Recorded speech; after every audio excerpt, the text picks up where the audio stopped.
آج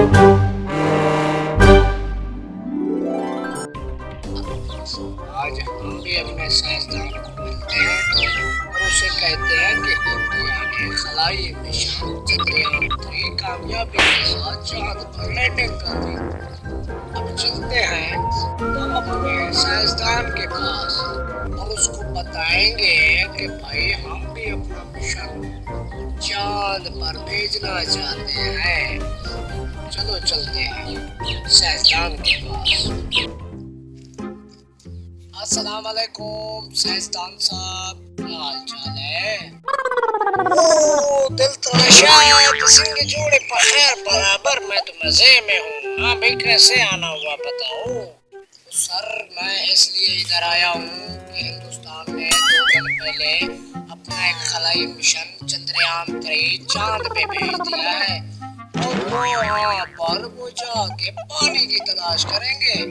آپ کو پتہ ہے کہ آنے والے وقت میں ہندوستان سب سے بڑا ملک بن جائے گا، اس لیے میں بھی سوچ رہا ہوں کہ ہم بھی چاند پر جانا چاہتے ہیں اور وہاں پہ جا کے ہم نے بھی ریسرچ کرنی ہے، اس لیے تو ہم آپ کے پاس آئے ہوئے ہیں۔ اب آپ نے آگے بتانا ہے ہم نے کیسے چاند پہ جانا ہے۔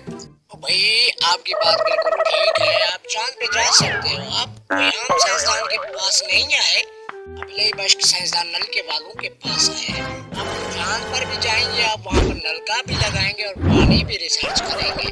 ہم نے پچھلی مرتبہ جو ہے نا کتے کا خون لگا دیا تھا، ابھی تک گدھا ٹھیک چل رہا ہے، اور آپ لوگوں کو ہم چاند پہ ضرور بھیجیں گے، لیکن آپ لوگوں نے ایک کام ضرور کرنا ہے، آپ نے اپنی ٹنڈی منڈی لیش پیش معیشت کو ٹھیک ٹھاک کرنے ہیں۔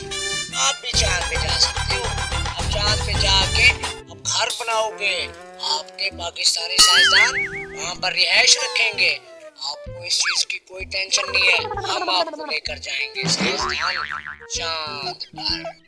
بھائی آپ نے پہلے اپنی ٹنڈی منڈی معیشت کو ٹھیک کرنا ہے، یہ ہماری گارنٹی ہے، ہم آپ کو چاند تک پہنچا دیں گے، لیکن آپ کو ہمارا ایک کام کرنا پڑے گا۔ وہ جو آپ کو سفید گدھا دیکھ رہا ہے نا، آپ نے بس اس گدھے کو میرے پاس لے کر آنا ہے، پھر آپ سمجھے آپ چاند پر پہنچ گئے۔